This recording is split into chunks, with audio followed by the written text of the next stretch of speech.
अस्सलाम वालेकुम स्टूडेंट, मैं हूं मिस सायरा और आप देख रहे हैं अपना फेवरेट यूट्यूब चैनल बायोलॉजी किसानी।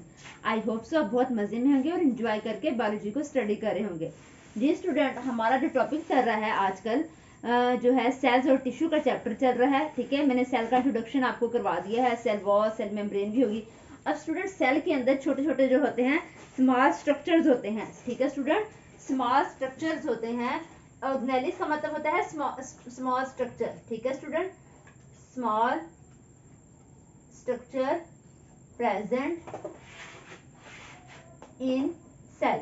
ठीक है, जो है डिफरेंट काम के लिए डेडिकेट किया होता है उन्होंने खुद को। ठीक है, स्मॉल स्ट्रक्चर होते हैं, छोटे छोटे स्ट्रक्चर होते हैं, जो हर स्ट्रक्चर जो है अपना कोई ना कोई काम परफॉर्म करता है। ठीक है, उसको हम कहते हैं ऑर्गेनेली, सेल ऑर्गेनेली।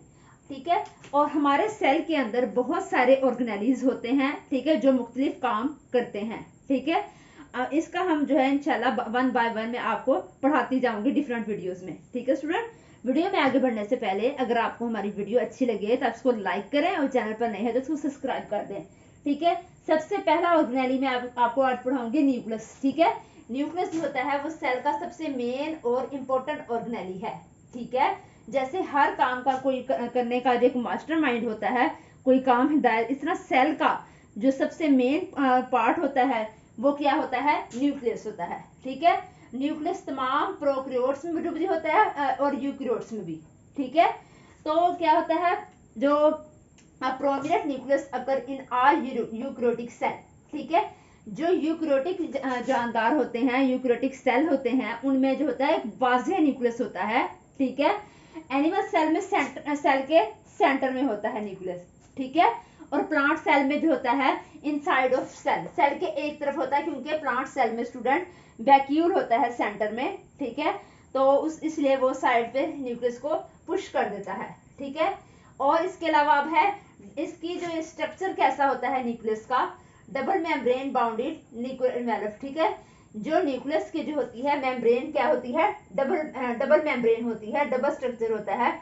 इसको हम क्या कहते हैं, न्यूक्लियर इन्वेलप। ठीक है, इसको हम क्या कहते हैं, न्यूक्लियर इन्वेलप। ठीक है, उसके अंदर जो ग्रैन्युलर फ्लूइड होता है उसको हम कहते हैं न्यूक्लियर प्लाज्म। ठीक है, इसके अलावा इसके अंदर छोटे छोटे जो है न्यूक्लियर इन्वेलप के अंदर छोटे छोटे पोर्स होते हैं, इसको हम कहते हैं न्यूक्लियर पोर्स। ये सारा न्यूक्लियस के साथ है तो इसके नाम के साथ सबके साथ न्यूक्लियर आ रहा है। ठीक है, न्यूक्लियर पोर्स क्या करते हैं, सेमी परमिएबल होते हैं, जो साइटोप्लाज्म और न्यूक्लियस के दरमियान जो है डिफरेंट जो है सब्सटेंस का तबादला करते हैं, सेमी परमिएबल होते हैं। ठीक है, हर न्यूक्लियस के सेंटर में या एक तरफ एक डार्क सा स्पॉट होता है। ठीक है, एक डार्क सा स्पॉट, एक या दो से ज्यादा जो स्पॉट होते हैं उसको हम क्या कहते हैं, nucleolus. Nucleus dark spot while RNA and RNA are found. Nucleus क्या होता है, उसमें आरएनए बनता है। ठीक है, यानी कि उसको हम राइबोसोम्स कहते हैं। ठीक है, ये जो है जो न्यूक्लियस होता है स्टूडेंट, इसके अंदर ये जो मटेरियल होता है, ये इस तरह सबमर्ज इस तरह की जो थ्रेड लाइक मटेरियल होता है, इसको हम क्या कहते हैं, क्रोमाटन। क्या कहते हैं, क्रोमाटन। जब ये क्रोमाटन जो होता है, जब ये डिवीजन की फॉर्म में होता है, जब सेल ने डिवाइड होना होता है, तो ये किस फॉर्म में बन जाता है, क्रोमोसोम्स की फॉर्म में, इस फॉर्म में बन जाता है।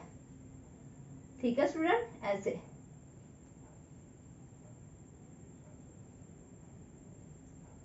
क्रोमोसोम्स की फॉर्म बन जाता है, ये जो थ्रेड लाइक जो मैंने धागे की तरह बनाया है। ठीक है, chromosomes are visible during cell division. Chromosome कब नजर आते हैं, जब सेल ने डिवाइड होना होता है। ठीक है, बाकी अदर फॉर्म में जो ये है, जो किस फॉर्म में होते हैं, chromatin. While in non dividing form they are in the form of chromatin. ठीक है, जब इसने डिवाइड सेल ने नहीं होना होता तो ये किस फॉर्म में रहते हैं, क्रोमाटन की फॉर्म में। ठीक है, chromosomes are composed of DNA and RNA. ये जो किसी से मटेरियल बना होता है, डीएनए और आरएनए से। ठीक है स्टूडेंट, अब आप बारी आती है प्रोकैरियोट्स की। प्रोकैरियोट्स में क्या होता है, इन प्रोकैरियोट्स क्या होता है, प्रोकैरियोट्स में वाज़ेह न्यूक्लियस नहीं होता। ये बात आप लोगों ने याद करती है। Prokaryotic cell do not contain prominent nucleus. Prokaryote cell do not contain prominent nucleus. ठीक है, इसमें वाज़ेह न्यूक्लियस नहीं होता है, सबमर्ज होता है। प्रोमिनेंट न्यूक्लियस, इसमें वाज़ेह न्यूक्लियस नहीं होता। आप लोगों ने ये बात याद रखनी है, प्रोकैरियोट्स में ऐसे ही होता है, ठीक है। और जो उसका न्यूक्लियस होता है वो क्रोमोसोम्स जो है साइटोप्लाज्म में सबमर्ज होता है। जैसे मैं आपको ये प्रोकैरियोटिक सेल है, ठीक है, इसके अंदर ये जो है ना, ये देखें बस ऐसे वाज़ेह न्यूक्लियस नहीं है, ये साइटोप्लाज्म के अंदर स्टूडेंट ऐसे ही सबमर्ज हुआ है, ठीक है। साइटोप्लाज्म, ये साइटोप्लाज्म है और इसके अंदर जो है ये उसके साथ अटैच हुआ है, ठीक है। और ये किस चीज से बना होता है? ओनली डीएनए से, ठीक है।